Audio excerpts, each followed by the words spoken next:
Voici comment trouver le meilleur business adapté à toi.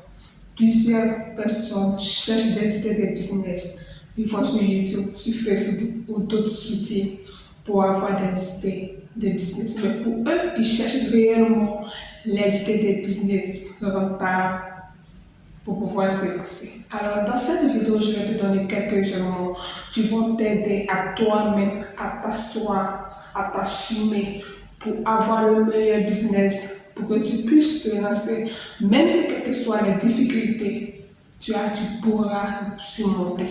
Alors, c'est parti.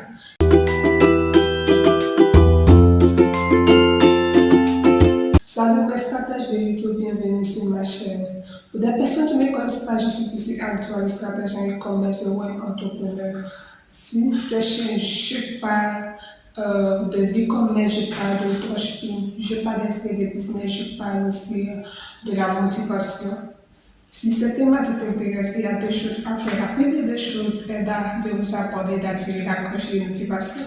Et la deuxième chose est de regarder dans la description et de télécharger un e-book gratuit qui va te permettre d'être stratège en e-commerce. Alors nous allons rentrer dans le but du sujet. Comment trouver le meilleur business adapté à toi? C'est très important. Ici, j'aimerais que vous preniez une feuille parce que c'est des éléments que je vais mettre dans cette vidéo. Vous pourrez prendre soit une feuille avec un briquet mentionné. Et je pense qu'à la fin de cette vidéo, vous saurez où partir. Alors, la première des choses que vous devez savoir, vous mentionnez d'abord vos passions. Quelles sont vos passions? C'est très important. Quelles sont vos passions? J'insiste beaucoup parce que avec la passion, vous pouvez passer plus de temps. Vous pouvez passer plus de temps. Vous pouvez dire, je ne sais pas, vous pouvez veiller sans même rendre compte à quelqu'un. Parce qu'après avoir fini de veiller, après avoir fini de passer plus de temps, vous serez la meilleure, vous serez très heureux. Et je pense que il y a des personnes qui n'y savent de quoi je parle. Quelles sont vos passions? Fouillez dans votre passé. Essayez de fouiller dans votre passé. Essayez de voir vos parents. Questionnez-les. Essayez de les dire quand j'étais enfant, qu'est-ce que j'aimerais faire? Même à l'école, il y a nos amis d'école, ça peut être à l'école primaire, le collège, le secondaire. Essayez de voir ces gens de personnes. Ou bien soit à l'université, ou bien sur le plan professionnel, quand pour des personnes qui sont salariées. Essayez de poser ce genre de questions. Ils pourront même te dire oui, quand tu étais enfant, quand tu étais à l'école, c'est ce que ça t'aimait faire. Essayez aussi d'être attentif quand tu fais quelque chose, il y a des personnes qui apprécient. Waouh, c'est très joli. Tu sais faire ça? Tu vois, il y a certaines personnes qui apprécient quand vous faites certaines tâches. C'est très important. Essayez de mentionner ça. Je ne parle pas des personnes qui passent le temps à regarder la télé du matin jusqu'au soir sans rien faire. Je ne parle pas de ces personnes, que ce soit sur le football, que ce soit les séries, nos villages. Je ne parle pas de ça. Je parle de quelque chose qui est passion. Je parle au niveau d'une activité. J'espère que vous me comprenez ce que je dis. Après votre passion, essayez de voir quelles sont mes compétences. Quelles sont mes compétences? Qu'est-ce que vous savez faire? Que ce soit un apprentissage, quel que soit au niveau au niveau des diplômes, ou bien soit au niveau pour ceux qui sont salariés, au niveau de votre profession. Qu'est-ce que vous savez faire?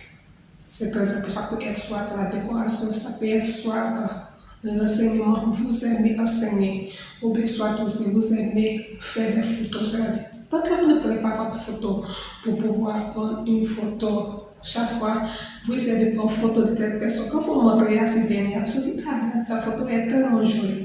Essayez de voir quelles sont vos compétences. Ça peut être la décoration, ça peut être d'autres choses, je dis n'importe quoi. Essayez de mentionner tout ça. Après avoir mentionné vos compétences, on va passer à l'élément. Est-ce que mes compétences peuvent résoudre un problème? Si ça résout un problème, on va passer à la table. Alors, mes compétences sont-elles vendables? Oui, tes compétences sont réellement vendables. Pourquoi? Parce que la vie nous réserve des solutions. Quand il y a un problème, on a toujours une solution. Il n'y a pas de problème sans solution. Donc, essayez de voir. Il y a des personnes qui ont besoin de votre compétence, que ce soit le montage de vidéo, ou bien soit le copywriting, ou bien soit aussi comment le personal branding. Aussi, moi, je parle beaucoup du digital. Ou bien soit aussi, vous savez cuisiner, que ce soit dans un baptême, un mariage. Ou bien soit aussi, vous avez besoin de maquiller une personne. Ou bien soit vous avez la possibilité de dire à telle personne, oui, la manière de t'habiller, c'est pas comme ça que tu devais t'habiller. Ça fait partie de la résolution d'un problème. Essayez de faire ça. Alors, je pense que cette vidéo vous a vraiment plu et je vous sais réellement si si vous avez eu, si ça vous a réellement plu, n'hésitez pas à mettre les likes. Ok. Alors, pour résumer, pour trouver le meilleur business adapté à toi et non un business de votre part, la première des choses est de connaître vos passions. La deuxième, vos compétences. La troisième, mes compétences sont-elles fondamentales? Une fois que vous avez mentionné ce troisième point, alors vous pouvez vous lancer maintenant. Vous pouvez vous lancer maintenant. Vous n'avez pas besoin de suivre les autres. Suivez ce qui vient de votre cœur. Suivez ce qui vous passionne. C'est très énorme. Alors, nous sommes au terme de cette vidéo. Et aussi, si vous avez quelques techniques pour trouver le meilleur business, dites-moi dans les commentaires. Parce que ici, j'ai hâte même de savoir. Et aussi, à la prochaine pour une nouvelle vidéo.